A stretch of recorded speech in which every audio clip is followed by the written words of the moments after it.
sebabnya kejahilan pada hari ini kerana masyarakat kurang mementingkan tentang pendidikan agama.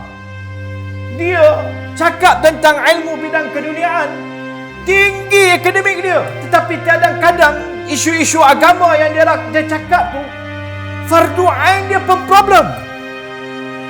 Akhir masyarakat terbentuk satu pemikiran, masing-masing aku buat, masing-masing tengok. Ni pasal lah aku pergi tegur, pergi beritahu kat dia saat lagi dia cari masalah, cari pasal sampai ke tahap lagu mana anak saudara pun dah tak ambil berat. Saya tak mau cari pasal.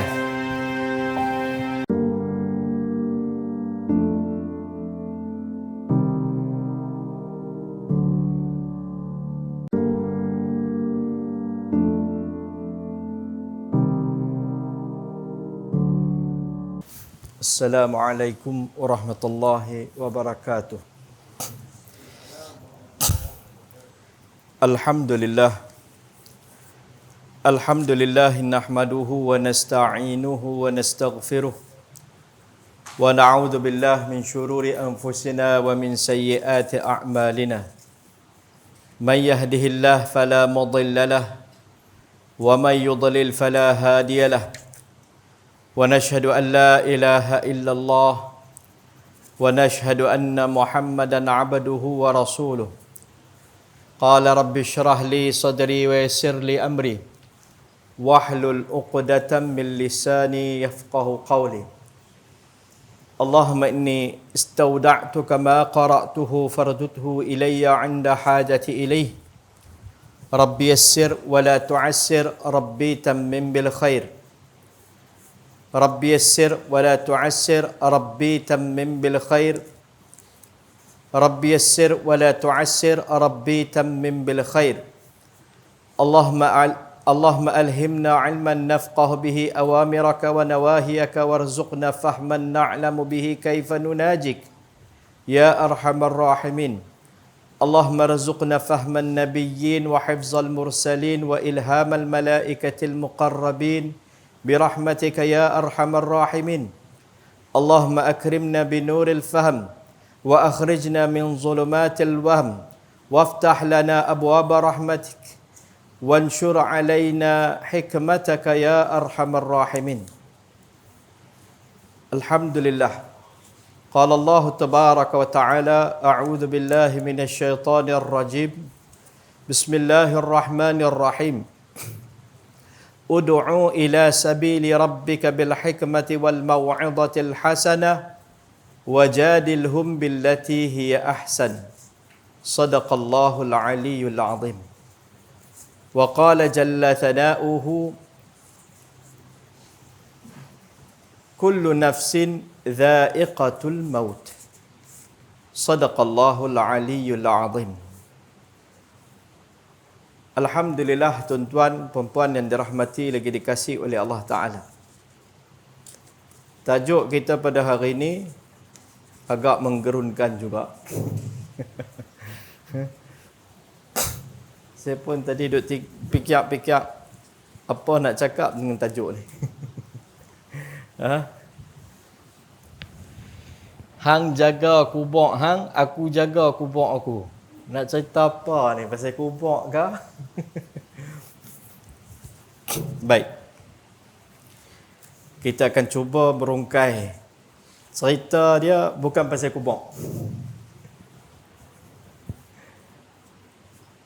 Tuan-tuan, perempuan yang dirahmati lagi dikasihi oleh Allah Ta'ala.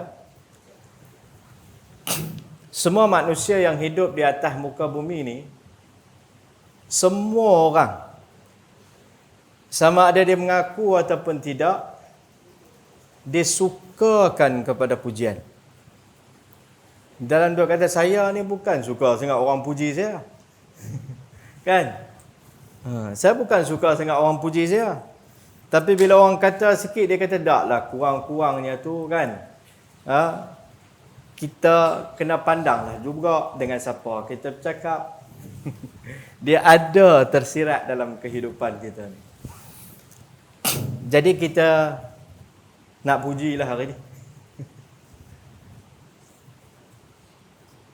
Allah Ta'ala utuskan kita ke atas muka bumi ni dengan hantar Nabi, dengan Allah berikan 3 perkara sebagai pesanan penting dan tugasan penting yang Nabi bawa datang kepada kita. Kalau kita pegang 3 perkara ni, kita akan berjaya menjadi individu yang terbaik, menjadi masyarakat, membina masyarakat yang terbaik. Bukti dia pun telah ada zaman Nabi. Zaman Nabi SAW daripada masyarakat yang dipandang rendah, remeh, hina, baginda Nabi telah mengubah menjadi satu masyarakat yang dipuji, yang dicemburui, yang diceritakan tentang kisah mereka. Sejarah mencatatkan tentang kecemerlangan dan kegemilangan mereka.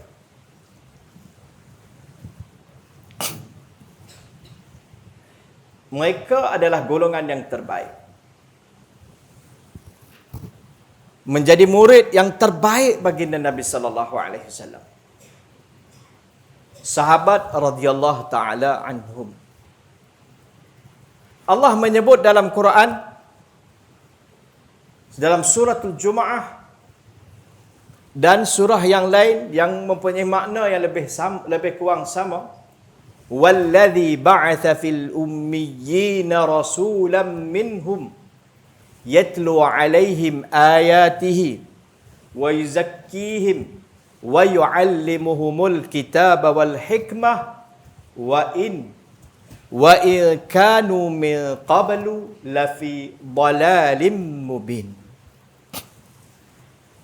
Sadaqallahul aliyil azim. Allah sebut, Allah telah mengutuskan kepada golongan ummiyin. Allah yang sebut. Golongan ummiyin yang tak tahu membaca dan menulis. Hari ni kalau orang tak tahu baca tulis ni kan, kadang orang pandang, Allah, macam mana ni? Education is first. Quran tak apa, pelan-pelan dia belajar. Kan? Pola pendidikan tu. Allah sebut, Allah telah mengutuskan Nabi kepada golongan yang ummiyin, yang tak tahu membaca dan menulis. Satu orang Rasul. Rasulan minhum.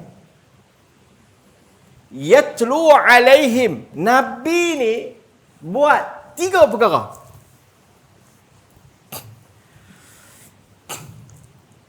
Pertama, Nabi SAW yatlu alaihim, membacakan ke atas mereka ayatihi, ayat-ayat Allah. Ketiga, yatlu alaihim ayatihi wa yu'allimuhumul kitaba wal hikmah, mengajarkan kepada mereka Alkitab, yakni Al-Quran, wal hikmah, dan juga ilmu. Satu lagi, wa yuzakkihim, dan menyucikan mereka. 3 perkara. Allah sebut di belakang ayat tu, dulu ni mereka ni macam mana? Wa in kanu, sebelum ni mereka ni, min qablu lafi dhalalim mubin, berada dalam kesesatan yang nyata. Bukan sesat kot. Mereka ni nampak lain macam lah. Berapa kan? Bukan lain macam. Allah kata lafi, sesungguhnya dalam keadaan kesesatan yang nyata. Bagaimana Nabi SAW upah golongan ni daripada keadaan yang begitu teruk. Education dia lemah. Dahlah lemah. Sesat pula. Mengubah menjadi golongan yang cemerlang, gemilang, terbilang. Apa lang lagi nak sebut? Segala lang yang duk ada. 3 perkara penting Nabi buat. Pertama, baginda Nabi membuat satu tugasan penting, tablighuddin, menyampaikan agama. Kedua, ta'limuddin, mengajarkan agama. Ketiga, tazkiyatun nufus, membersihkan jiwa. 3 perkara ni kalau ada pada satu orang di individu, dia akan menjadi manusia yang cemerlang dunia, cemerlang di akhirat.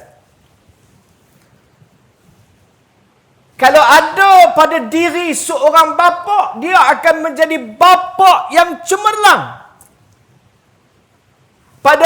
Kalau ada pada diri seorang wanita yang bergelar sebagai isteri, dia akan menjadi isteri yang cemerlang. Kalau ada pada satu orang pelajar ciri ini, maka dia akan menjadi seorang pelajar yang cemerlang. 3 perkara ni. Hari ni kita guna IQ, EQ, macam-macam Q, kan? Kaedah-kaedah moden untuk terang. Ada orang yang IQ dia tinggi, tapi dia tak ada simpati ke orang. Siapa pun aku pijak, janji aku ada atas. Dia menipu orang, dia kata ini bukan penipuan, yang ni kebijaksanaan. Dunia ni dia tak boleh kira tipu, haram, halal. Janji kita kena berjaya. Tak seimbang. Sampai mai satu keadaan, dia punya hebat matematik, dia bagi kat mak bapak dia bulan-bulan pun dia kira. Mak, saja nak tanyalah. Bulan lalu dah hantar 500. Tiba-tiba ni minta tambah sikit. Kalau tiap-tiap bulan kalau ikut duk tambah macam ni, mak, nanti kalau 1 tahun tahu belanja nanti pergi berapa. Bukan nak berkira, tapi kena kira jugalah. Pasal mak dia dulu ajar matematik, hantar tak duit, hidup tak guna dunia ni. Dia pun dah pegang benda tu. Bukan yang di sinilah, kat tempat lain. Di sini dia wanita salihah semua kan. Nak cerita. Baik, yang pertama, Nabi SAW kita sebut, Nabi datangkan yang pertama, nak menjadi individu yang cemerlang. Nabi SAW bawa satu mesej yang pertama, kita nak selamatkan diri kita, pertama, ta'limuddin. Ta'lim wa ta'allum.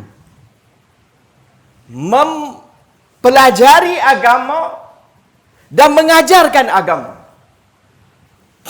Hari ini masyarakat kita keliru. Kita dipengaruhi dengan propaganda dan pemikiran-pemikiran yang luar, ma'rikatul ara, perang saraf orang panggil. Humanity first. Kemanusiaan dulu. Agama di belakang. Tuan-tuan, kita kalau letakkan semata-mata kemanusiaan, kita nak letak agama dia di mana? Kemanusiaan dalam kerengka yang macam mana? Islam adalah agama yang paling berperi kemanusiaan. Islam telah meletakkan satu kerengka kemanusiaan yang cemerlang.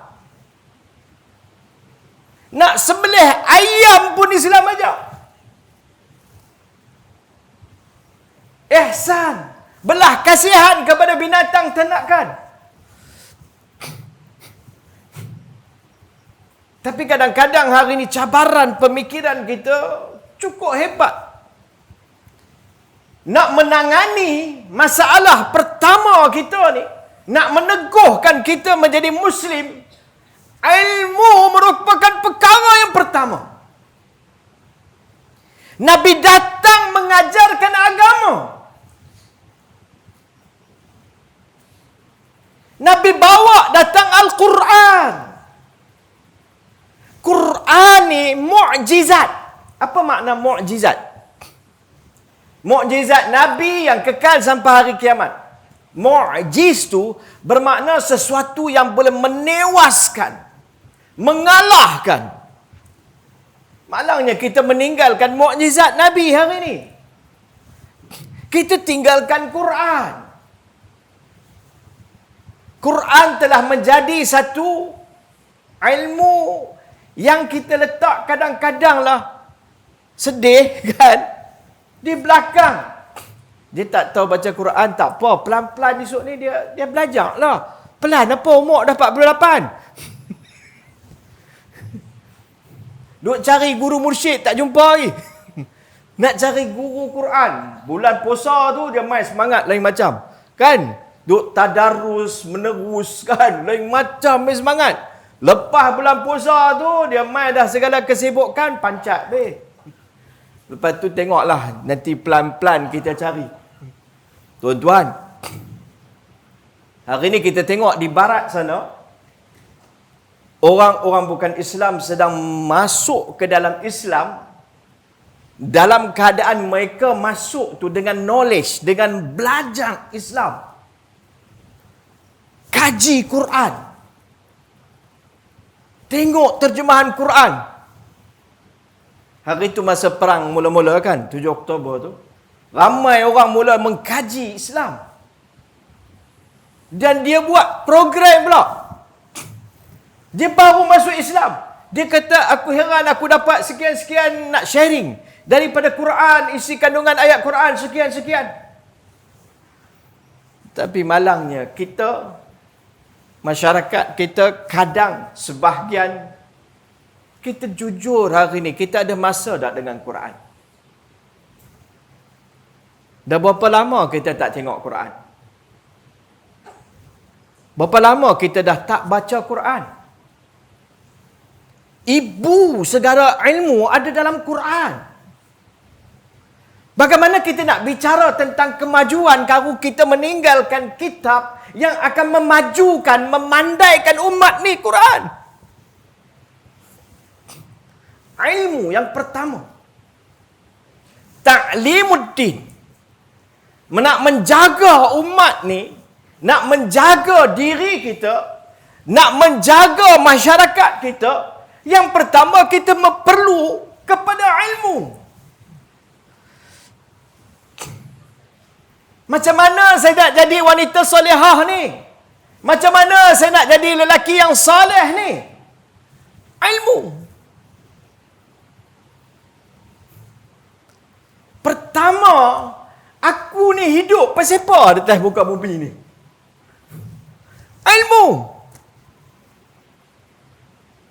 Afahasibtum annama khalaqnakum abatha wa annakum ilaina la turja'un. Quran berbicara dengan kita. Kalau kita baca Quran, kita berinteraksi dengan Allah. Allah tanya kat kita, kita terjemah bahasa Penang lah, senang faham. Afahasibtum, hampa duk ingat apa? Annama khalaqnakum abatha, kami cipta hampa ni sajakah? Abatha, tak ada matlamat, tak ada tujuan. Sajakah kami hantar hampa mai ke dunia ni? Kalau kita sebut macam ni, kadang-kadang mana dah, semua orang kita pun faham. Tapi kita duduk seorang-seorang, kalau kita fikir, kita nanti sebut apa? Saya bukan tak mau pergi kuliah. Tak dan. Kita bukan tak sedang nak kena mengaji. Tak dan. Mana nak tengok anak lagi? Mana nak tengok rumah lagi? Income lagi? Bahasa hari ni, hidup ini keras. Bahasa hari ni. Mana ada masa? Ni ustaz-ustaz tu kadang nak ajak anak-anak di rumah. Mana ada masa? Kafar dah hantar dah. Kita sedar tak? Kita duk sebut ni apa? Nak makan pun susah. Barang pun duk main. Kita sebut, tapi dia kok belah lain. Kita lah ni, bukan nak kata akhirat tu tak penting. Tapi nak hidup ni. Ni dunia ni. Makan. Suruh pun miss. Nak fikir kubur, tak ada masa. Satu orang kata. Habis kuliah pula dia kata. Lagi jam. Salah faham kuliah. Bukan kita tak orang fikir akhirat ni. Tapi fikir lah Ustaz. Yang ni pun miss. Hang kalau miss ni anti mati. Hang miss kubur, hang tak main hidup balik dunia. Dia kata bukan tak mau benda ni semua, tapi tahulah kan. Apa maksud dia tu? Allah kata Allah tak ciptakan manusia ni sekadar nak hidup, makan, berkahwin, menikah, beli rumah, mati. Abasa. Allah sebut dalam ayat tu jelas, clear. Wa annakum ilaina la turja'un. Menarik ayat ni. Kalau kita terjemah dan hurai ayat ni, habis kuliah dengan ayat ni. Dan Allah peringatkan, wa annakum ilaina, hampa ni, esok ni akan dikembalikan kepada aku. Ingat. Kami tak ciptakan hampa sia-sia no. Kami tak ciptakan hampa sia-sia. Hampa ingat kami cipta hampa ni sia-sia ke? Dan hampa tak, esok ni tak balik mai kat kami ke nak kena jawab semua. Segala tindakan hampa ni. Apa yang hampa nak buat, hampa duk buat di dunia ni tak kena tanya ke depan Allah. Mafhum ayat tu. Mana dalam ayat tu Allah dah cerita dah bahawa kita ni diciptakan ada matlamat dan tujuan yang Allah serahkan kepada kita. Bukan Allah cipta tu ada matlamat. Kita ni ada tujuan hidup. Tapi kalau kita tanyakan tujuan hidup lah. Apa tujuan hidup? Tujuan hidup lah. Soalan ni besar sangat. Nak jawab apa? Apa tujuan hidup? Apa lagi kita main hidup ni nak cari makan sikit, nak hidup, nak kerja, nak cari anak isteri kita itu lah. Apa lagi kita ada? Sampai masa dia panggil kita, kita menghadap ilahi. Bunyi dia cantik tu. Nak menghadap bawa apa? Nak menghadap bawa apa? Tuan-tuan, matlamat daripada kehidupan kita ni. Kita main ni untuk apa? Ilmu. Kita memerlukan ilmu. Kadang-kadang kita sedar dan kadang kita membentuk anak kita pun dengan tujuan hidup yang kadang-kadang kita tak ada nak fikir pasal apa. Kita membentuk dia, hang ni nak hidup ni kena cari duit, kena ada duit esok ni, hang kena belajar betul-betul, pandai-pandai kerja elok-elok. Esok ni senang, nak cari makan, nak hidup senang. Hang tengok anak kawan tu, hang tengok anak kawan ni. Perkataan ni kita cuba fikir apa pemikiran yang sedang kita bentuk. Hidup, kepentingan, prioriti, nombor satu, duit. Kita cuba dengan tenang kita fikir, kita telah membentuk dia daripada kecil. Perkataan ni kalau sekali lain cerita. Tapi bila berlaku je sikit masalah, kita akan ulang berkali-kali. Dan itu membentuk minda dia. Saya bukan kata salah. Tapi silap. Adik-beradik pada salah. Saya buat satu program. Ibu bapa bersama dengan anak-anak buat program ibu bapa. Habis program tu saya tanya kepada ibu bapa, bukan anak-anak. Apa cita-cita tuan-tuan dan perempuan pada anak-anak? Jadi macam-macam lah. Semua orang cerita nak jadi engineer. Dia kawan tu dia kata kita kalau boleh nak. Yang habis koman pun kata, kan saya ni tak harap besar lah. Kurang-kurang dia kerja ni kan. Satu pekerjaan yang baik lah. Semua cerita nak cari makan dah. Lalu saya tanya, ada tak siapa-siapa yang bercita-cita nak jadikan anak dia anak yang soleh dan salihah? Semua pun tak sangka. Kan? Itulah, memanglah kita naklah juga jadi soleh dan salihah tu, naklah juga. Tuan-tuan, itu yang kita katakan. Pertama, kalau anak kita menjadi anak yang soleh dan salihah, dia ada di mana pun kedudukan dia. Sama ada dia berjawatan tinggi atau berjawatan rendah. Sama ada dia bergaji besar ataupun bergaji kecil. Sama ada dia ni dihormati di kalangan masyarakat ataupun tidak. Dia akan menjadi orang yang ada perhatian di sisi Allah Ta'ala. Dia akan menjadi satu orang individu yang berguna kepada diri dia, kepada keluarga dia dan kepada masyarakat. Dia akan berjaya di dunia dan akhirat. Tapi kalau dia gagal menjadi anak yang soleh dan solehah, dia akan jadi bebanan pada diri dia, kepada keluarga dia, bahkan masyarakat. Masyarakat yang baik terbentuk daripada keluarga yang baik.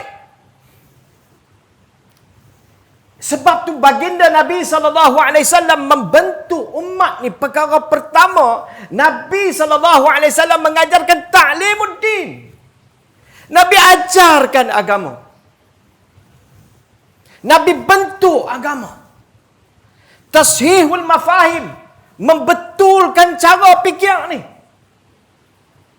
Aku perlu jadi orang yang saleh. Anak-anak aku kena jadi orang saleh. Kemudian, kita taklah kehidupan seterusnya. Apa dia nak jadi apa? Pekerjaan macam mana? Kita tak. Tetapi yang pertama adalah menjadi orang yang saleh. Kalau saleh menjadi kayu ukur kita untuk menentukan kejayaan dan kegagalan. Kita kalau balik rumah, nombor satu kita tanya adalah, salat ke belum lagi? Dah baca Quran tak hari ni? Kita pun balik rumah akan hidup dengan persekitaran tu. Ada rasa nak baca Quran dalam rumah. Ada masa nak tanya tentang agama dalam rumah kita. Kita nanti risau dan bimbang tentang amalan agama dalam rumah kita. Kalau tidak, mana ada masa? Tak ada. Nabi sampaikan nombor satu, ilmu. Belajar agama, mengajarkan agama. Yang nak jaga diri kita ni, pertama kita kena ada ilmu yang betul. Kena belajar, kena memperolehi agama. Menghasilkan ilmu daripada sumber yang betul. Tuan-tuan, hari ni perempuan yang dirahmati oleh Allah, kalau kita tak mengajarkan yang betul, dia akan tumbuh macam lalang yang tak betul itu. Tuan-tuan, Nabi sebut, saya bukan tuju kepada wanita saja, tapi nak cerita lah kan. Nabi sebut, ad-dunya mata' wa khair mata' ad-dunya al-mar'ah salihah. Dunia ini adalah satu kesenangan, kenikmatan yang bersifat sementara. Sebaik-baik kesenangan, kenikmatan yang sementara ini yang Allah berikan pada seseorang, al-mar'ah salihah, adalah wanita yang salihah. Wanita salihah adalah anugerah yang terbaik, terbesar yang Allah beri kepada seseorang di dalam rumah. Tapi tuan-tuan, kalau maklumat yang betul ni kita tak ada dalam rumah kita, kadang-kadang kita keliru apa yang kita nak capai dalam rumah. Lalu dalam rumah tak ada perbincangan tentang salih dan salihah lagi. Yang akan mengajar dalam rumah ni trending budaya masyarakat pada hari ini. Bila ilmu tak disampaikan tentang Nabi, keluarga Nabi, bagaimana mendidik anak, suasana seorang isteri yang salihah dalam rumah, cerita tentang kisah Fatimah radhiyallahu anha, Aisyah dan isteri-isteri Nabi tak diceritakan, yang akan mengambil tempat tu adalah drama-drama. Drama pula dia nanti ajak. Wanita yang paling pandai kan meninggikan suara pada suami, dia inilah orang yang hebat. Tapi bukan di sinilah wanita sini semua solehah kan, hadiah kuliah lagi kan. Nak cerita ni, cerita. Perasan hari ni biar trending drama semua duk main kan. Wanita berkejaya, wanita yang hebat di luar rumah, dia ni bagus, hebat, dia boleh maki lagi dia sikit pakai, dia kira hebat. Hari ni sampai ke tahap lagu mana satu orang wanita menjadi suri rumah tu, orang pandang sampai macam lekeh. Dia isteri ni orang lelaki cakap orang lelaki, isteri kerja apa? Dia suri. Yang lelaki ni pun nak jawab, dia itulah di rumah ada buat sikit online. Tak, dia oh dia tak kerja lah. Tak, dia duk buat lah online bisnes ni semua. Dia malu nak bagi tahu isteri dia suri rumah. Fatimah kerja apa? Saya bukan nak kata wanita bekerja salah. Tak, saya nak bagi silap faham yang sedang berlaku. Fatimah radhiyallahu anha kerja apa? Suri rumah. Wanita ahli jannah. Khadijah radhiyallahu anha ada bisnes. Tapi dia kerja sebagai apa? Suri rumah. Dia ada bisnes. Nabi kerja dengan Khadijah radhiyallahu anha. Aisyah radhiyallahu anha, isteri-isteri Nabi adalah majoritinya adalah suri rumah. Hidup ni memang hari ni cabaran dalam kehidupan ni keras. Orang kata hari ni banyak nak belanja, nak pakai.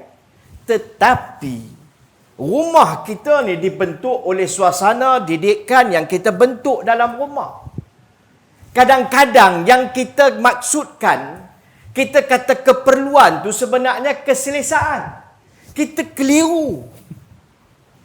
Tambah pula dah ada app Shopee, beli-beli, tekan-tekan dulu, ujung bulan baru tertekan. Kadang beli pun tak tahu pasal apa beli. Kita keliru apa yang kita perlu dengan apa yang kita mahu. Kerana terlampau banyak kita memenuhi kemahuan sehingga kita menjadi susah memenuhi kemahuan tu, bukan keperluan dah. Jadi kalau sekadar keperluan dan kesederhanaan dalam rumah dia mencukupi, tetapi kerana yang dah jadi matlamat dalam rumah adalah keselesaan, gaya hidup yang melampau ciri-ciri kemewahan, akhirnya tak cukup. Full time, part time, on time, no time, apa time pun tak ada dah. Kerja, penat 40 lebih dengan kencing manis, darah tinggi semua, tak ada nak makan. Last kali roti jawab dia. Saya nak buat macam mana? Tuan-tuan, ilmu rumah tangga, ilmu menjadi seorang ayah, ilmu menjadi seorang ibu, ilmu menjadi wanita salihah, ilmu menjadi anak yang saleh. Proses ni berlaku zaman Nabi macam mana? Baik. Kita balik kepada hayatus sahabah yang kita cerita. Zaman Nabi SAW, golongan muhajirin ni, kebanyakan mereka adalah businessman. Abu Bakar radhiyallahu anhu, Sayyidina Umar radhiyallahu ta'ala anhu. Golongan Ansar ni, kebanyakannya adalah petani. Mereka tanam pokok kurma. Di zaman Nabi, tempat mendapatkan ilmu adalah masjid. Sebab tu lahir daripada masjid Abu Hurairah radhiyallahu taala anhu. Ashabus Suffah. Masjid ada sekurang-kurang 4 fungsi di zaman Nabi. Markazul ilm, markazul da'wah, markazul tarbiyah wa tazkiyah, markazul khidmat. Pusat khidmat, pusat tarbiyah dan tazkiyah, pusat dakwah dan pusat ilmu. Masjid Nabi. Orang nak mendapatkan ilmu datang di masjid Nabi. Dalam hadis sahabah diriwayatkan bahawa Sayyidina Umar radhiyallahu anhu dipersaudarakan oleh Nabi dengan satu orang lagi sahabat Nabi golongan Ansar. Dia dengan seorang sahabat golongan Ansar ni bergilir-gilir mai datang belajar dengan Nabi SAW di masjid. Hari ni aku akan hadir kuliah Nabi belajar. Hang pi kerja, pi kebun. Balik mereka akan bertemu bagi tahu apa yang Nabi ajar. Esok Sayyidina Umar pula pi buka kedai berniaga. Sahabat ni pula, golongan Ansar ni, sahabat Ansar ni pula mai hadir majlis Nabi. Kemudian dia pula akan balik cerita kepada Sayyidina Umar. Berjumpa Sayyidina Umar, cerita apa yang aku belajar hari ni. Apa yang mereka belajar ni, mereka menjadi pelajar di Masjid Nabawi. Balik di rumah, mereka menjadi pengajar di rumah. Mereka ni, mak bapak yang didik agama dalam rumah. banyak golongan wanita yang datang ke masjid pada zaman Nabi. Jadi orang lelaki ni yang belajar, ambil peranan ni, belajar agama, balik mengajar agama dalam rumah. Bapa ajar anak kan, ajar isteri. Makna satu fungsi peranan sebagai seorang ayah adalah mendidik agama ni. Ta'limuddin, mengajarkan agama di rumah. Bila dia nak kena mengajar, sudah tentu dia ambil berat untuk belajar. Isteri dia tanya, abang saya ni dah lebih dah 16-17 hari dah darah duk keluar lagi ni. Ni darah apa ni abang? Mana aku nak tahu? Aku mana ada haid? Hampirlah tanya Ustaz. Berlaku dah tak berlaku hari ni? Berapa ramai orang lelaki belajar tentang bab haid? Jangan suruh angkat tangan. Jangan cari pasal. Tapi kita wajib belajar bab haid. Sebab tanggungjawab ilmu agama fardu ain kepada isteri dan anak-anak, tanggungjawab lelaki. Kerana masalah ilmu pada hari ini, kita faham sebagai lelaki kita adalah pencari nafkah. Kita terlepas pandang, kita bertanggungjawab juga mendidik agama dalam rumah. Mengajar ilmu ni tanggungjawab kita juga. Last sekali dia kata, nak buat jannah haid, nak buat jannah. Kalau dah keluar darah haid lah. Ada satu orang tanya soalan. Kan? Isteri dia duduk di sebelah. Dia tanya soalan, Ustaz, ni apa cerita isteri saya ni sampai 30 hari duduk haid ni? Saya kata, mana ada haid 30 hari? Tak lah. Sepanjang ni duduk haid ni, saya pun tak tahu. Saya kata, kalau ada masalah berkaitan dengan darah, kena cek ke doktor. Tak. Dia kata haid. Tu tanya, bini dia haid ke? Haid lah. Bini dia kata, itulah yang tak tahu bang. Duk dengar daripada duk bersembang. Last sekali duk bergaduh pula. Kita duk dengar, duk tanya soalan. Bini dia kata, yang tu yang suruh tanya. Darah haid ke darah apa ni? Last sekali dia bagi bini dia yang cakap dengan Ustaz. Saya kata, mana ada haid lebih daripada 15 hari mazhab Syafi'i. Kami buat sekarang ni kelas wanita. Untuk kaum ibu. Silbus untuk kaum ibu ya. Macam mana nak mendidik anak. Satu pelajaran wanita salihah. Fadilat wanita salihah. Dan salah satu pelajaran ahkam dima. Hukum hakam tentang darah wanita. Banyak wanita yang tak faham hukum hakam tentang darah pun. Sebenarnya tanggungjawab kita orang lelaki kena tahu. Zaman Nabi, mereka ni belajar di Masjid Nabawi, mereka balik ke rumah, mengajar di rumah. Mereka ada berfungsi sebagai tenaga pengajar dalaman. Kerana mereka ambil tanggungjawab tu, maka mereka pun main belajar. Sebab dia faham, selain pada mencari nafkah, aku juga bertanggungjawab untuk mengajarkan agama dalam rumah.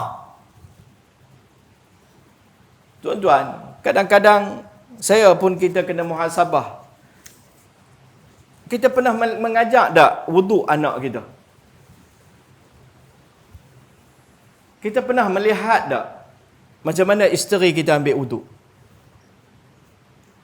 Isteri pernah melihat tak suami anak mengambil wuduk? Dan tak kafar, Ustaz. Ilmu pendidikan kita tak boleh swasta kan. Kita punya ambil berat tak sama dengan Ustaz yang kita hantar pergi kafar. Bukan kita merendahkan tentang kesungguhan mereka. Kita punya ambil berat lain macam. Sungguh-sungguh. Tuan-tuan. Ini baru isu apa ni? Fardu ain. Belum kita bincang lagi. Pernah tak kita bicara, kita ajarkan kepada anak kita tentang akidah? Akidah? Nak ajar apa? Saya pun. Tuan-tuan, saya baru duk cakap tentang fardu ain ni. Lepas tu, anak dia membesar, dah belajar you dah. Lepas tu kata, alah Islam apa? Semua serupa ya. Semua agama pun ajak kepada kebaikan. Bapak dia garuk kepala. Aku tak ajak hang lagu ni. Dia kata bapak memang tak ajak apa pun.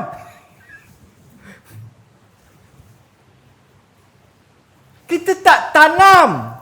Lalang tumbuh. Saya ada kisah-kisah banyak sebab saya duduk dalam bidang ni. Ada banyak cerita-cerita. Tapi masa tak mencukupi kena cerita tambah ni saja. Macam mana menggerunkan suasana hari ni. Saya buat kelas remaja. Jadi peringkat mula kadang kita dapat soalan daripada remaja tu kadang menakutkan.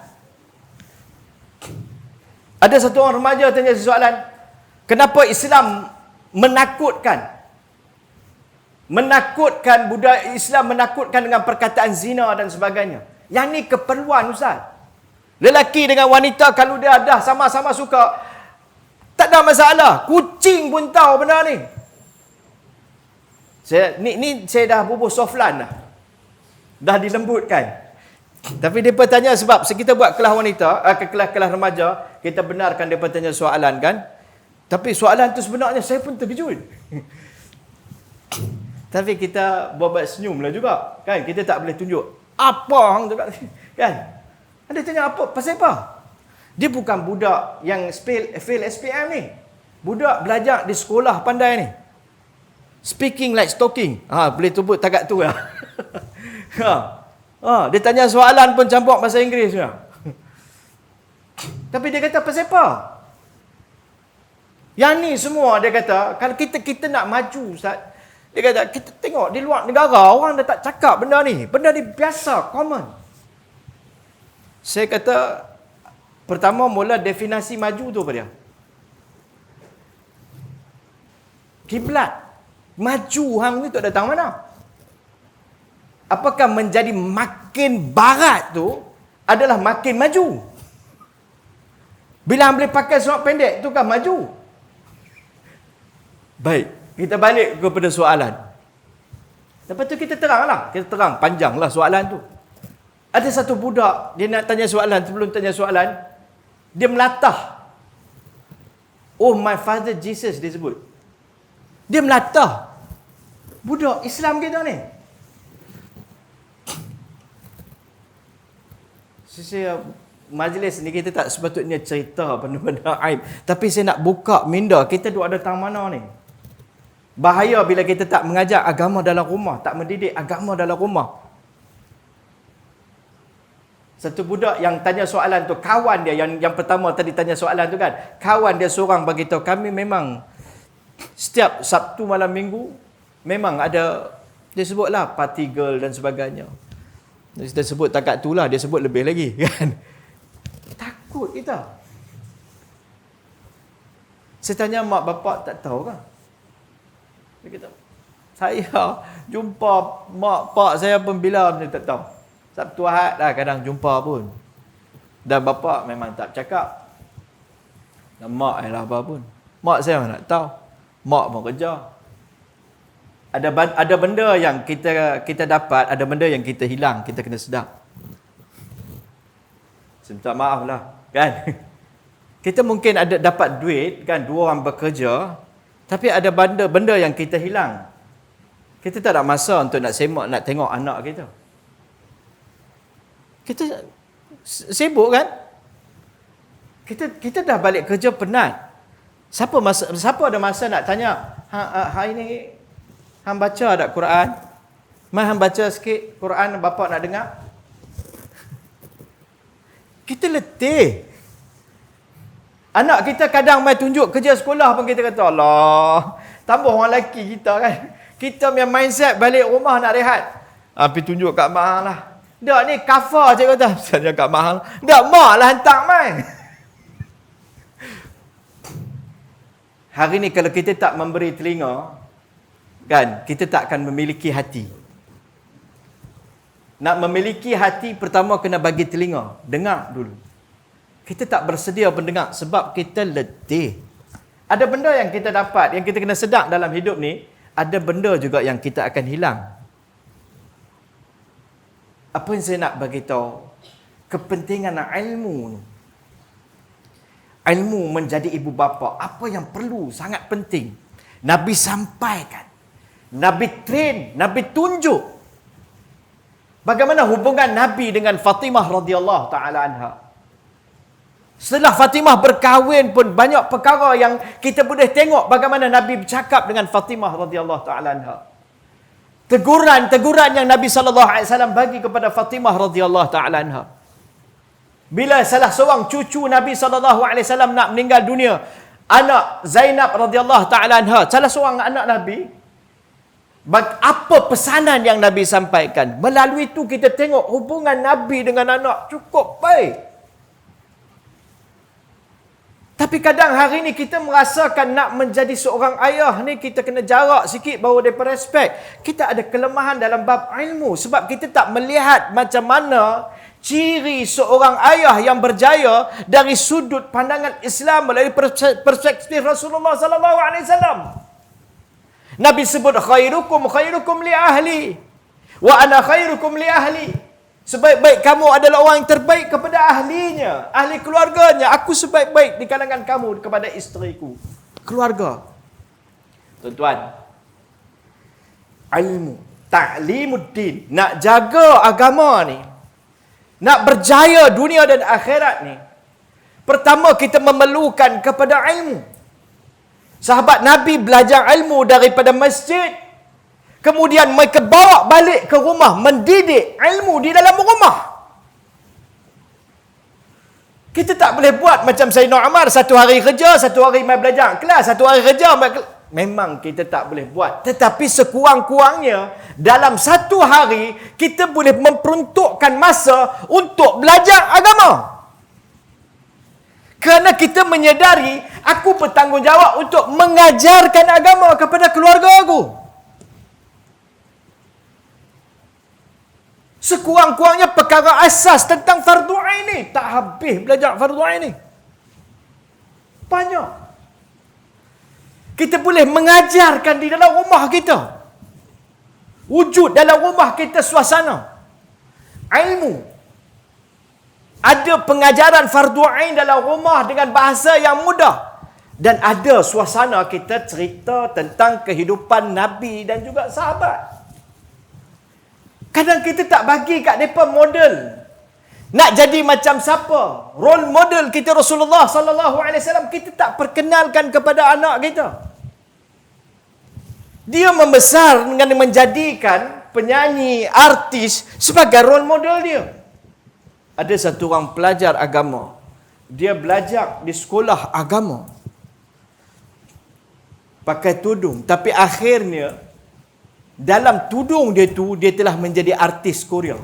Dia potong rambut gaya perempuan Korea. Lepas habis SPM, dia buka tudung, dia kata dia tak mau pakai tudung. Mak pak dia terkejut. Mana hang belajar ni? Dia kata kat mak dia, dia belajar daripada hadiah. Dia dapat keputusan cemerlang, mak dia bagi hadiah smartphone tu. Pak dia bagi hadiah smartphone tu. Dia belajar daripada tu.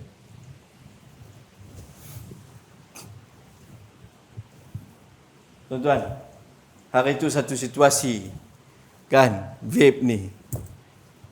Segala pula nak sebut pun risau, tak sebut pun kan. Mushroom, kushroom, segala benda. Berlaku ini senario yang berlaku. Secara jujur, berapa ramai mak bapak yang buka tengok beg sekolah anak-anak? Kita ada masa tak? Selalu kita kata apa? Manalah masa Ustaz nak pergi tengok benda tu semua. Di office punya kerja pun tak habis.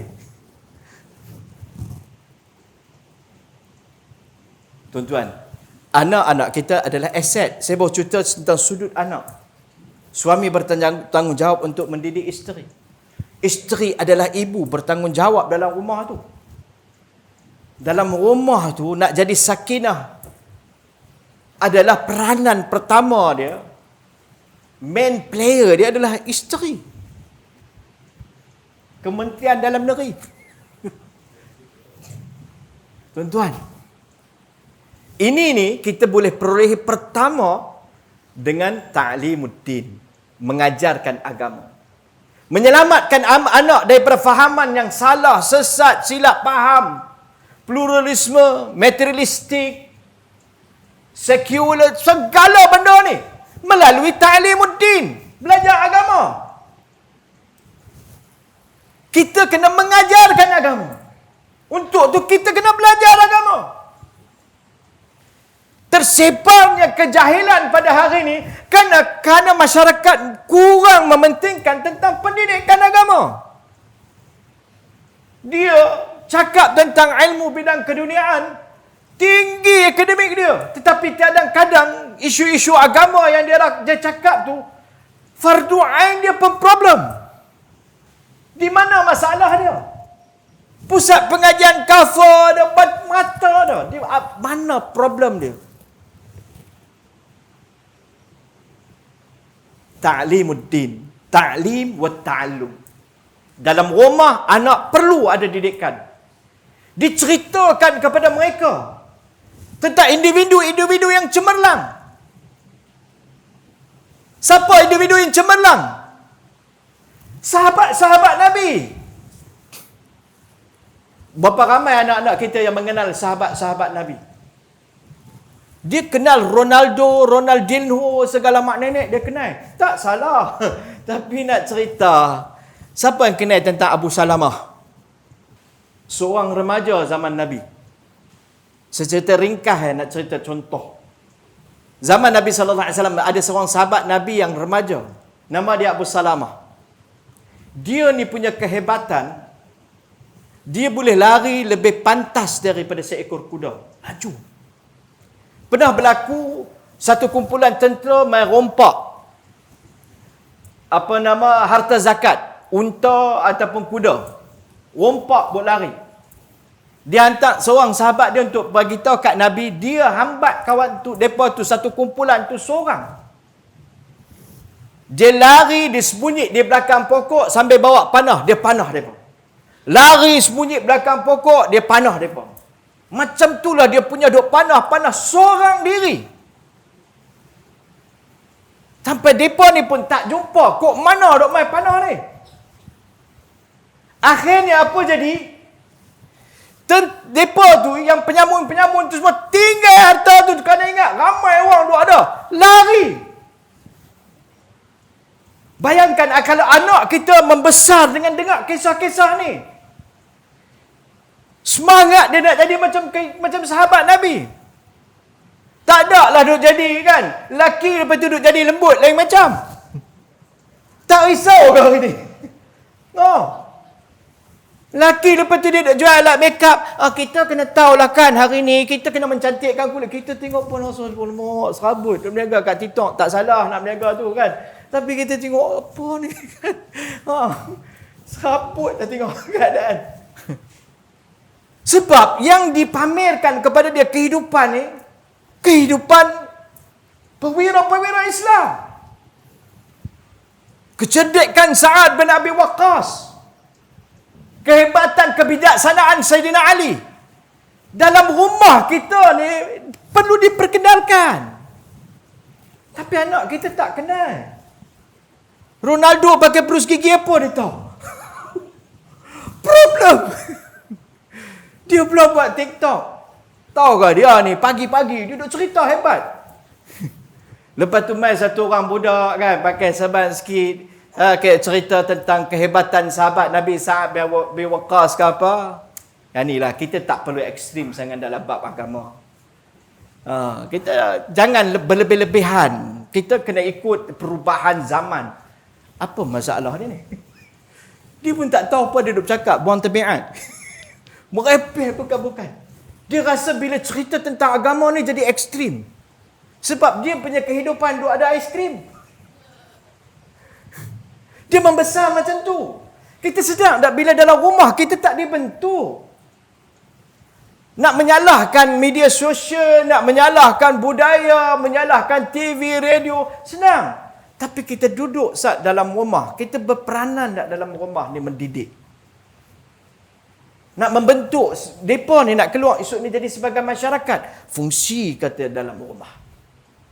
Perkara nombor 1, ta'limuddin. mengajarkan tentang mereka nilai-nilai amalan. Baik, sembahyang dapat apa? Dia dah belajar matematik di luar.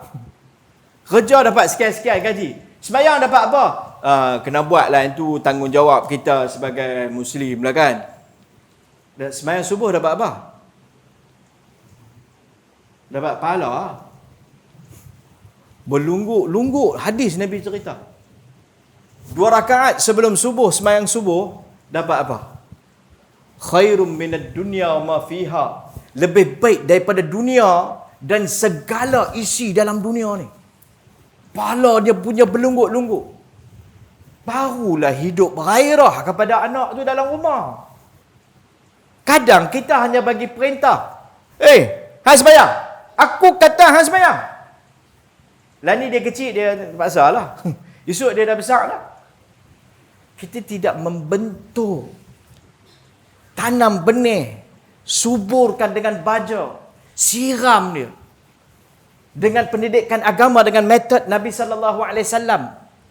Nabi ceritakan kelebihan-kelebihan amalan dalam rumah. Sebab tu dalam rumah kita sangat baik, saya kata. Kalau ada kitab Fadail A'mal untuk kelebihan tu dalam rumah kita, bacalah. Bagilah 10 minit. Baca kisah. Kita tak tahu nak cerita. Kadang kisah Sa'ad bin Abi Waqqas. Dengar dah ustaz kata, ulah nak tahu mana nak pergi tengok. Ustaz nak kena pergi cari tengok kedai buku mana. Dah, dalam tu ada semua complete set. Apa yang kita akan dapat itu kaedah Nabi tarbiyah dalam rumah. Ulama tarbiyah telah mengkaji macam mana nak membentuk satu keluarga cemerlang ni dalam rumah. Anak kita dibentuk pemikiran dia. Ta'limuddin.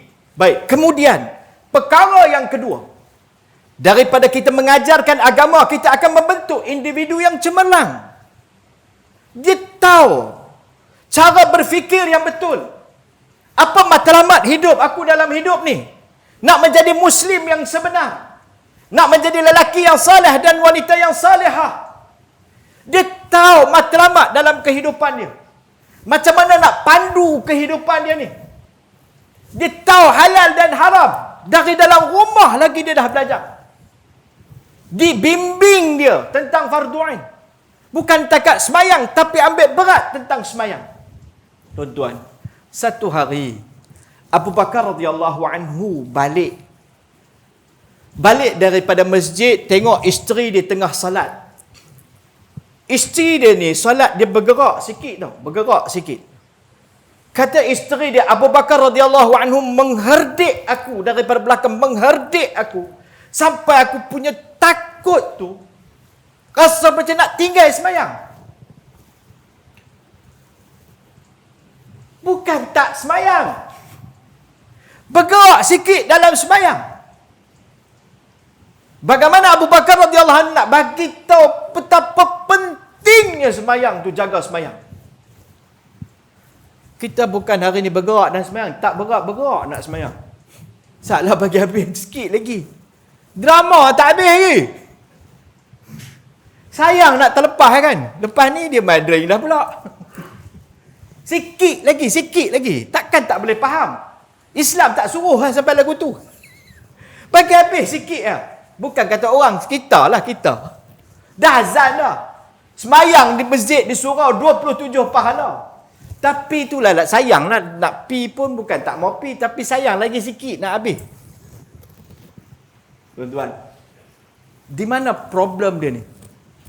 Yang kedua, baginda Nabi SAW datang membentuk individu yang cemerlang, wa yuzakkihim, tazkiyatun nufus.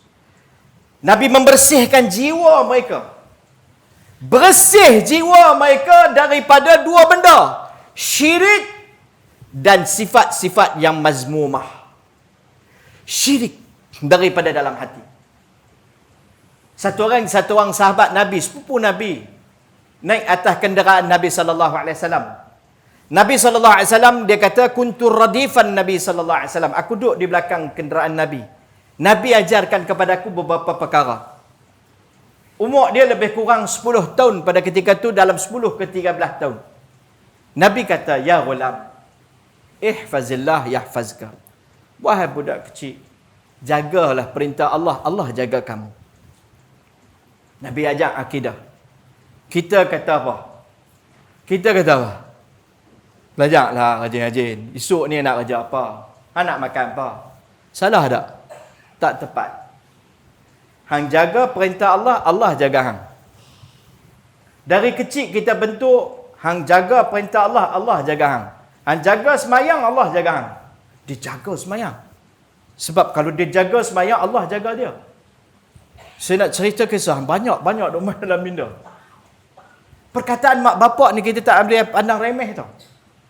Kadang-kadang kita cakap hari ni anak tu macam buat tak kisah, tapi dia ingat sampai bila-bila. Masa musim saya pergi buat haji, ada satu orang kan, orang lepas-lepas habis buat haji pasal tu duk kalut nak buat umrah dan sebagainya. Dia tak buat umrah. Lepas tu dia duduk kat lobi, saya tanya apa, duk buat apa? Kan, dia tanya orang balik umrah mana? Pergi mana umrah? Saya tak buat umrah mah. Pasal bapak saya bagi tahu, kalau pergi haji buat haji ya. Hang pergi haji buat haji, yang tu lah yang betul. Hang kena tumpu pada matlamat hang. Pak dia bagi tahu. Pak dia bagi tahu tu salah ke betul ke dia tak tanya. Dia dah ikuti kursus haji pun. Tapi dia pegang pak dia. Dia pun dah kategori tok dah masa tu. Tapi dia ingat perkataan pak dia. Pasal pak saya bagi tahu dulu. Sebab tu saya kata jangan pandang remeh perkataan kita pada hari ni. Nabi ajar ihfazillah. Hang jaga perintah Allah, Allah jaga hang. Ihfazillah tajid tujahak. Hang jaga perintah Allah. Ketika hang hadapi kesusahan, hang akan dapati Allah ada di depan hang. Allah akan bantu hang. Nabi bentuk akidah yang betul. Tak mana hang nak pergi cari bila hadapi saat susah dan senang. Tak ada lah kes terjun bangunan, telan pil tak ketahuan, depression, serabut. Hari ni Penang antara yang tinggi tau. Remaja hadapi kemurungan. Kalau orang tua kemurungan, ada pala kita pegang dia ni macam-macam raplah dah ada kan. Ni remaja. Kita kadang sampai tanya, ni raplah apa? Anak buat apa? Kan, tapi ini realiti. Dulu orang tua dia kata, ni, hang belajar sekolah hang duk raplah apa? Tapi ini realiti berlaku. Sebab kita tak serahkan dia tak mana nak pergi mengadu. Kat siapa nak mengadu? Kita tak hubungkan dia dengan Allah. Bentuk akidah dia. Minta kepada Allah. Wa idza sta'anta fasta'in billah. Kalau nak minta bantuan, minta kepada Allah. Nabi ajak kepada dia. Kedua, tazkiyatun nufus, pembersihan jiwa. Nabi bentuk daripada dalam rumah kepada isteri-isteri Nabi dan suasana persekitaran. Sekali isteri Nabi sallallahu alaihi wasallam Aisyah radhiyallahu anha, ya riwayat kisah ni Aisyah radhiyallahu anha. Isteri Nabi sallallahu alaihi wasallam dia pernah sebut tentang seorang lagi isteri Nabi, Safiyah radhiyallahu anha. Dia isyaratkan bahawa Safiyah radhiyallahu anha ni pendek. Nabi kata, tahu tak perkataan kamu ni kalau dicampakkan ke dalam lautan sudah tentu akan binasa. Busuk habis lautan. Nabi bentuk. Tapi kadang dalam rumah kita subur perkataan mengumpat dalam rumah. Kita perasan tak? Kita pun kadang membentuk persekitaran tu. Tazkiyatun nufus. Bersih jiwa. Ujub, riak, sombong, hasad, dengki. Secara jujur, berapa ramai orang ambil berat tentang benda ni? Kadang kita terasa tengok anak kita, hang ni cara cakap ni kan, dia angkat diri sangat. Itu nama dia apa?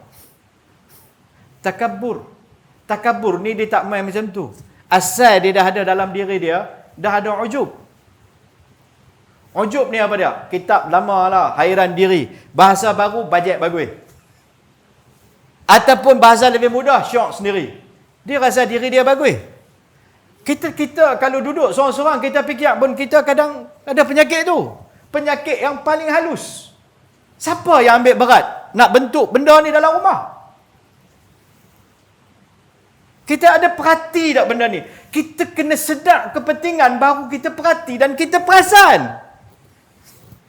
Anak aku ni kan lain macam ni. Aku ni lain macam. Tak boleh ditegur. Aku ada kibir ni. Takabur. Riak. Sum'ah. Sum'ah. Suka cerita ke orang. Bukan nak katalah aku ni dalam rumah ni. Bukan nak katalah. Yang tu nama dia apa tu? Sum'ah. Kita yang duk bina dalam rumah. Duk cerita tentang kehebatan diri. Riak. Tuan-tuan. Akhirnya tenggelam. Orang tak ada masa nak fikir penyakit-penyakit hati ni. Hasad, dengki. Depression berlaku pasal apa? Dengki dengan orang. Hasad. Dosa pertama yang syaitan buat. Kata Imam Ibn Qayyim Al-Jauziyah dalam kitab Al-Fawaid. Hasad. Dengki dengan Nabi Adam AS. Kadang berlaku dalam rumah. Adik-beradik dengki. Anak menakan kita. Anak dia dapat result SPM bagus sikit pada kita. Dia tak boleh kata lah kan. Anak dia kita pun tak tahu macam mana. Tak puas hati. Padahal anak menakan sendiri. Hasad, dengki. Tak puas hati dengan orang. Sabut dalam hati. Jiran sebelah beli slipper baru pun dia tu tak puas hati. Siapa lagu tu? Duk sebelah-sebelah ada sikit apa selisih faham. Kawan tu beli slipper rak kasut baru pun tak puas hati. Boleh jadi gila. Hasad dengki ni nanti kita buat keputusan gila. Pasal nak lawan, nak tunjuk kat orang. Hutang sampai macam orang gila. Yang ni kisah benar. Penang kita tu, duk lawan kes apa? Penang kita lawan kes apa? Nikah kahwin. Nak tunjuk kat orang. Saya mana kuliah pun saya cerita. Ni penyakit besar Penang. Pasal apa buat macam ni semua? Nak tunjuk. Tak barulah orang tak pandang kita lebih kurang. Tak ada siapa nak pandang dia mentera darah balik biar. Tapi pasal nak tunjuk kat orang ya. Saya ada kes masa kes COVID tu, masa pun sangat mencemburui kita. Ada satu orang budak muda 20-an. 20-an dekat-dekat lebih kurang saya ingat dengan dekat-dekat 30-an. Anak 2 nak masuk 3, main nak bercerai. Jadi matanya nak bercerai, kita bincang dia lama. Kes apa? Nak masuk 3 ada anak. Kes dia depression, tekanan. Dia kerja 2 kerja, laki dia. Isteri dia dengan mengandung syarat tu duk kerja lagi. Pergi tolong orang berniaga. Pasal apa? Nak bayar loan. Saya tanya loan apa? Ambil rumah ke apa? Loan masa kahwin hari tu. Tengah duk depan ni, duk gaduh tu. Laki tu ini dia duk kata lo tu lah tak bertanggungjawab. Laki tu dia diam kan, lama. Jadi temperature dia naik, dia pun keluar lah. Pak hang lah punya pasal ni semua. Ni semua mak hang punya pasal. Aku kata subuat menikah kecil-kecil nak tunjuk sangat kat orang. Itu kita sampai last kita kata, lah ni nak berdamai kan nak berperang. Pasal nak tunjuk kat orang. Yang tu nama dia apa? Penyakit apa tu? Sebab kita tak bincang tajuk ni semua. Penyakit hati kita tak bincang dalam rumah. Kita masuk dalam tu. Kita seksa hidup kita. Hari tu ada satu perkahwinan. Satu orang buat. Dia buat menikah kecil-kecil. Ni kisah sebenar masyarakat. Dia panggil 500 orang. Saya pun dipanggil lah. Satu orang yang rapat dengan dia juga. Kan? Masa bagi tahu Ustaz, dia panggil. Panggil. Dia kata ada lah dia panggil. Dia panggil. Tu kad benda tak bagi ya. Dia buat lah ni kan pakai WhatsApp, dia hantar WhatsApp lah. Itulah kan kita pun kadang tak tahu Ustaz kan. Walaupun duk mai kuliah kan sembahyang mai masjid surau ni kita pun tak tahu. Saya tengok awak dia ni bunyi pelik ya. Tak tahu apa. Taklah dia pun buat kenduri macam itulah kecil-kecil lah. Saya kata baguslah. Dah lah bukan apa kan. Kalau Biasalah ni kan, kadang-kadang kita pun jadi ujian. Anak-anak kita punya keadaan ni kan hari ni. Saya tengok dia ni duk pusing Penang, satu Penang ni. Nak cerita apa? Tak lah Ustaz, biasa kalau kenduri kecil-kecil ni tahulah. Kita pun tak tahu kan. Kadang itulah dia terlanjur sana, terlanjur sini. Dia kata, hang ni mengumpat ke fitnah ke ni? Salah satu ya? Hantar betul ke? Tak lah, kalau buat lah 500 orang. 500 orang kecil tu. Dia tak boleh terima dalam kepala otak dia. Kenduri kecil ni adalah dia rasa macam satu jenayah besar. Cara dia cerita tu.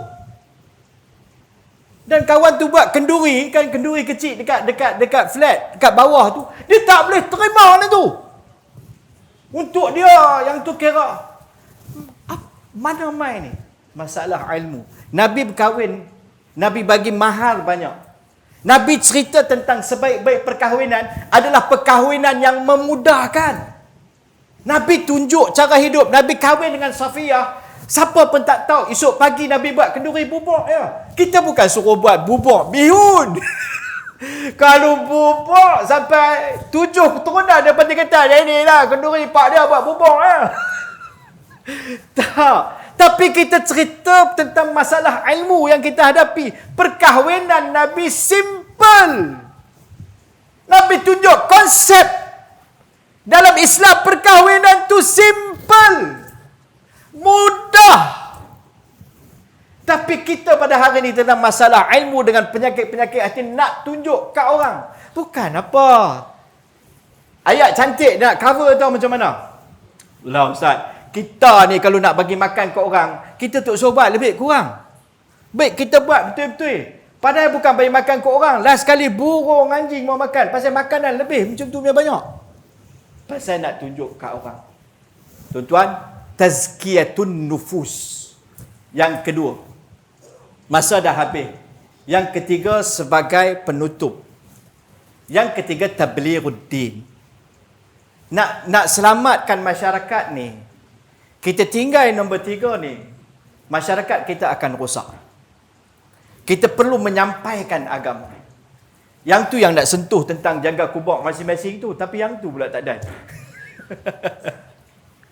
Pertama, sesebut tadi pertama, bila kita belajar dan mengajar agama, kita akan menyelamatkan diri kita, keluarga dan masyarakat kita daripada fitnah pemikiran yang makin mencabar pada hari ini, yang akan merosakkan diri kita dan masyarakat.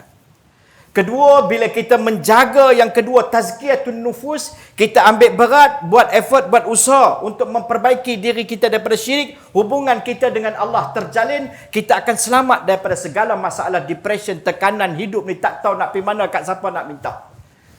Dan yang kedua juga, bila kita berusaha untuk memperbaiki diri tazkiyatun nufus ni, kita akan menjadi manusia yang baik, akhlak dalam kita baik, akhlak luar kita baik. Kita akan bercita-cita nak mencontohi akhlak Nabi. Kita tak bangga dengan akhlak Yahudi kita.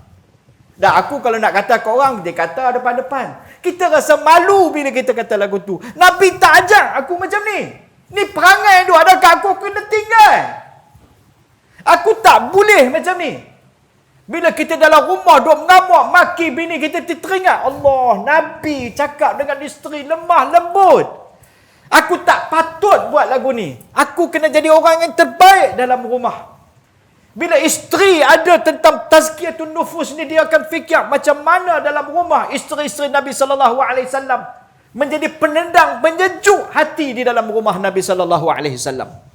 Yang terakhir, tablighud-din, untuk menyampaikan agama. Kita kena bersama berfungsi untuk perkara ni. Tidak kita akan sampai kubur masing-masing.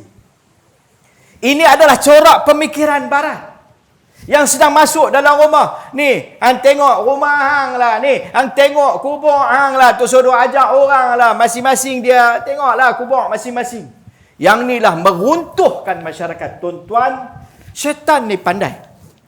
Bila kita nak sampaikan agama, syaitan dia nanti kata lagu mana? Hang tak payah duk fikir seluruh dunia. Ni, hang fikir negara hang. Bila kita fikir tentang negara kita, dia kata ni, negara ingat nanti bagus ke? Hang tengok negeri hang. Lepas tu kita berfikir, macam mana keadaan negeri aku nak buat perubahan? Tu dia kata ni, negeri hang nak bagus apa? Kampung hang duk terabung.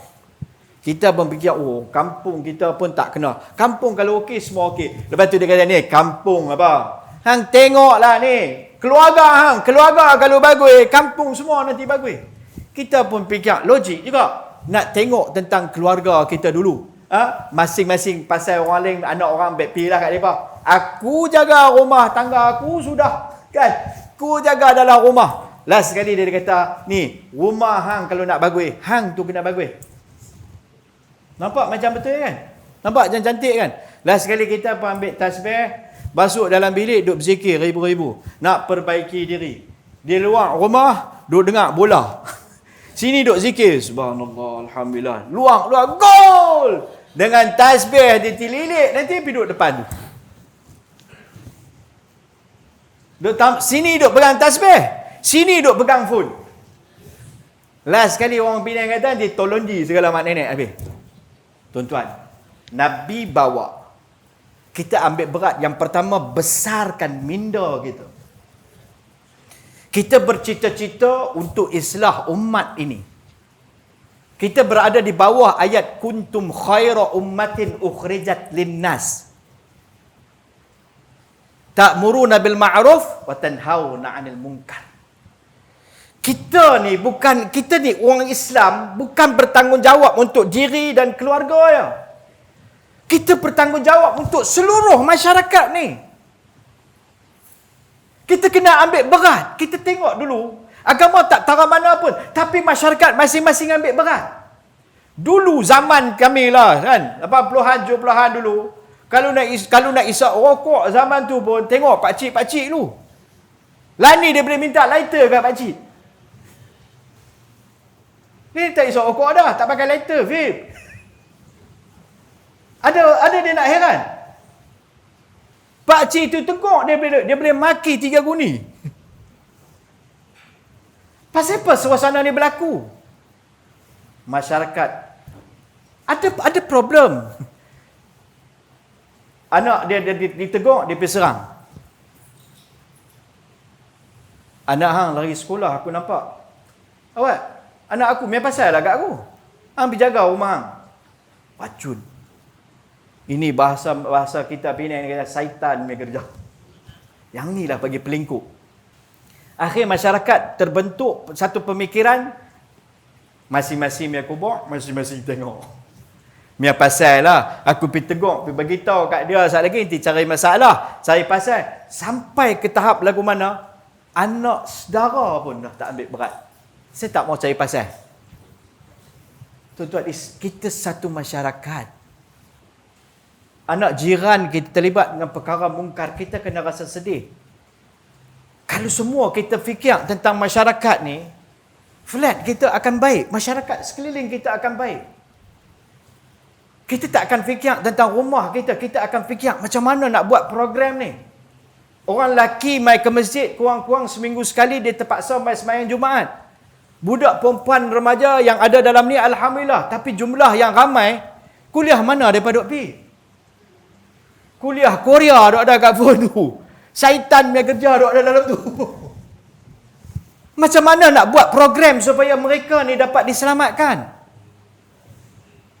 Bila kita ada minda ni, baru kita boleh fikir kampung kita. Baru kita punya doa pun bukan untuk diri. Kita nanti risau apa duk jadi dekat negeri kita, negara kita, bahkan seluruh dunia. Maka pemikiran kita akan fikir macam mana nak buat kebaikan kepada masyarakat kita. Ada kesediaan untuk buat sumbangan. Ni kita nak buat program ni untuk apa, untuk golongan remaja, kelas remaja. Bagi tahu ya. Kita collect takat mana yang boleh surau nak buat, bagi tahu. Kalau tidak, alah, buat lagu mana pun depa lagu tu juga. Ni penting kita tengok rumah kita sendiri. Yang ni lah. Kubur masing-masing. Last sekali apa jadi? Dalam rumah kita pun nanti rosak. Tuan-tuan, luaskan pemikiran kita. Kita sebagai umat Islam, tablighuddin, menyampaikan agama, tanggungjawab kita. Masa dah habis, saya tutup dengan satu kisah. Ringkas dan padat. Kisah benar dalam penggambaran, dalam usaha untuk tabliruddin. Di tempat saya tu ada satu orang yang sangat dikenali. Dia ni orang masjid, orang surau. Selalu mai. Tak tahu dekat sebulan lebih dia tak mai. Jadi kita selalu buat pergi ziarah rumah, jumpa, tanya khabar, apa cerita kan. Satu hari lepas asar, saya dengan satu orang tua kata kita pergi rumah orang tua ni. Lama tak jumpa. Tapi di surau masjid dah duk bunyi dah. Dia ni apalah, dah tua dah. Mailah masjid. Kadang-kadang kita ni dah tua jadi malas. Masjid tak mau mai. Tapi tak ada siapa pergi tanya dia jadi apa. Duk mengumpat kat surau. Mai sini nak belajar daripada mengumpat. Tak mengumpat. Tak tahu mai sini belajar mengumpat pula. Lagi problem. Bukan masjid surau ni lah. Tempat lain ni dah cerita. Tu saya pun kata kat satu orang tua, jom kita pergi tengok dia apa cerita. Satu hari pergi rumah dia. Dia ni saya kenal daripada muda dulu pun kenal. Dia kayuh bicycle pergi masjid ni orang. Pasal dia tak larat, dia duduk main surau. Lepas tu tengok lama tak main. Pergi rumah dia. Dia duduk ni kursi ni, dia duduk menghadap dinding. Saya pun sebut nama dia, panggil dia. Panggil dia Haji, sebut nama dia, panggil. Lepas tu dia kalih. Dia kalih, dia berdiri, terus main peluk kami. Main peluk, Allah Akbar. Peluk. Lepas tu kami pun duduk sembang cakap. Orang perempuan dia daripada dalam rumah lari keluar main. Kita pun tengok apa hal ni kan. Dia lari keluar main macam terkejut. Lepas tu dia pun duduk cakap lah, tapi tak banyak. Dia cakap sikit-sikit. Orang perempuan dia kata, dah berapa bulan dia tak bercakap. Dia jadi kemurungan. Dia duduk macam tu lah, duduk menghadap dinding. Diam sepatah pun dia tak bercakap. Bila kami main jumpa tu, dia rasa macam satu macam dia main seronok. Dia tak bercakap banyak tapi dia duduk bercakap. Orang perempuan dia heran.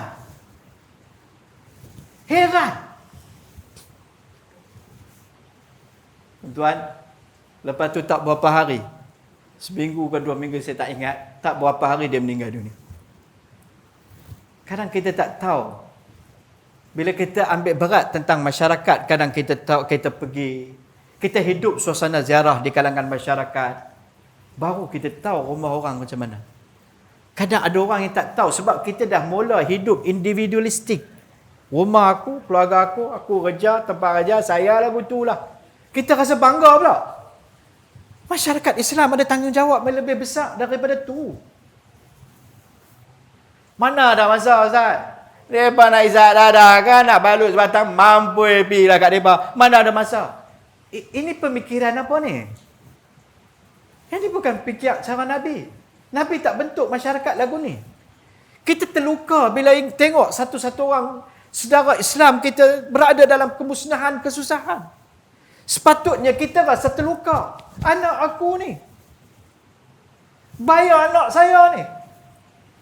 Tapi kita dah hilang sense tu pun. Kita dah tengok dah, kita pun dah mangli dah orang Penang kita. Mampu pergi dah kat mereka, keluar kat mulut kita ni. Tak ada kerisauan dah. Tuan-tuan, kerana tu ada banyak lambakan kisah, tapi saya minta maaf sebab janji kan. Sekejap lagi mereka kata janji dicapati pula. Kan? Seperti kita dah janjikan tadi, masa pun kesuntukan. Tajuk ni sebenarnya luas. Yang ketiga ni tuan-tuan, kita kena bentuk minda kita. Nak jadi orang yang bagi manfaat kepada orang. Tuan-tuan, kita boleh mati dengan bawa balik amalan kita saja. Dan amalan kita akan diperiksa oleh Allah Ta'ala. Banyak yang mungkin di-reject, ada yang diterima. Dan kita boleh mati sebagai jutawan akhirat. Kita lah pilih nak mati sebagai apa. Nak mati sebagai jutawan akhirat, cara dia mudah ya. Ad-dalu 'alal khair kafa'ilihi. Sabda Nabi SAW, orang yang mengajak kepada perkara kebaikan, dia akan mendapat ganjaran seumpama orang yang melakukan perkara kebaikan tersebut. Dua patah yang kita nak keluar pergi masjid, kita jumpa jiran sebelah kita, jom man kita pergi masjid. Kawan tu tersentuh hati, dia mai ke masjid. Dia mai ke masjid, dia mai ke surau. Daripada tak semayang, dia mula semayang. Dia semayang, dia pergi buat haji, dia pergi buat umrah. Lepas tu dia pula 2-3 orang dia cakap kat siapa ke. Semua tu masuk buku amalan kita. Kita mungkin tak sempat buat 10 umrah, tapi kawan tu buat 10 umrah. Dia pula sebut kat berapa orang kali, dia tu buat 20 umrah. Kawan ni buat amalan soleh. Semua masuk buku kita. Buku catatan Abu Bakar radhiyallahu anhu tak pernah tertutup. Sampai hari ini tidak tertutup. Jadi, kalau kita nak jadi jutawan akhirat, amalan yang paling mudah, tapi paling berat, ajaklah kebaikan. Sebarkan kebaikan. Bila kita nak buat perkara ni, syaitan akan tanam 2 tar. Satu tanfis, kedua takhwif. Pertama dia akan menangguhkan. Betul, ustaz tu kata senang lah, tapi bukan. Nak buat ni bukan senang. Oh. Nanti lah kita ambil masa sikit lah. Kita kena atok bagi elok-elok. Macam tu lah ayat tu nanti hilang. Niat daripada duk main ni, nanti ruyuk pergi lagu tu. Jangan tangguh. Buat. Walaupun baby step, sikit-sikit. Yang kedua, takhwif. Dia nanti bagi kita takut. Saat aku pergi kata kat dia mai ke masjid, aku ajak dia mai kuliah. Saat dia kata kat aku 2-3 patah, ni kubur masing-masing. Tak, kau sakit jiwa. Biar pilah. Jangan takut dalam melakukan kebaikan. Semoga sedikit sebanyak yang sempat kita kongsikan, Allah berikan kefahaman yang baik dan betul kepada kita. Allah bimbing kita ke arah jalan lurus dan benar. Tuan-tuan, 3 perkara kita bincangkan tadi untuk membentuk diri kita dan umat ni menjadi individu dan masyarakat yang cemerlang gemilang. Modul baginda Nabi SAW. Yang pertama, kita perlu pentingkan kepada ilmu. Belajar agama, mengajar agama. Dan kedua, kita perlukan kepada proses tazkiyah dan tarbiyah. Mendidik diri kita. Membetulkan keyakinan kita yang salah dengan membentuk akidah yang betul, yang sahihah. Dan kedua, membersihkan jiwa kita daripada sifat-sifat mazmumah. Kita membentuk perkara tersebut. Yang ketiga, menjadikan diri kita sebagai individu Muslim yang ambil berat tentang masyarakat sekeliling kita. Sebarkan kebaikan sejauh mungkin, semampu mungkin. Luaskan daerah doa kita daripada doa untuk diri sendiri semata-mata. Doakan kebaikan kepada seluruh umat. Semoga Allah menjadikan kita masyarakat yang cemerlang. Jangan jadi dengan golongan yang kita bentuk dalam tajuk kita tadi, kubur masing-masing, tapi kita ambil berat masyarakat, insya-Allah. Allahumma lakal hamdu laka syukur ya rabbal alamin. Allahumma salli ala sayyidina wa habibina wa qurrati a'yunina Muhammad Mustafa sallallahu alaihi wasallam. Rabbana zalamna anfusana wa illam taghfir lana wa tarhamna lanakunanna minal khasirin. Allahumma aslih sya'nana kullaha ya rabbal alamin. Allahumma waffiqna lima tuhibbuhu wa tardah. Allahumma arhamna bitarkil ma'asi abadan ma abqaitana ya rabbal alamin. Allahumma inna naj'aluka fi nuhuri a'da'ina. Allahumma baddid shamlahum, farriq jam'ahum, shattit kalimatahum, zazzil aqdamahum ya qahhar ya jabbar ya muntaqim ya Allah. اللهم انصر الإخواننا من المجاهدين والمستضعفين في كل زمان وفي كل مكان، خاصة في غزة فلسطين، خاصة في غزة فلسطين، خاصة في غزة فلسطين ويمان ولبنان برحمتك يا أرحم الراحمين والحمد لله رب العالمين. Assalamualaikum warahmatullahi wabarakatuh. Sebarang salah silap dalam perkongsian saya, jutaan kemaafan dikepohon kepada tuan-tuan dan puan-puan. Teruskan mendoakan saudara kita yang sedang berjuang. Semoga Allah memenangkan Islam dan umat Islam. Kita sudahi majlis tasbih kifarah. Subhanallah bihamdihi.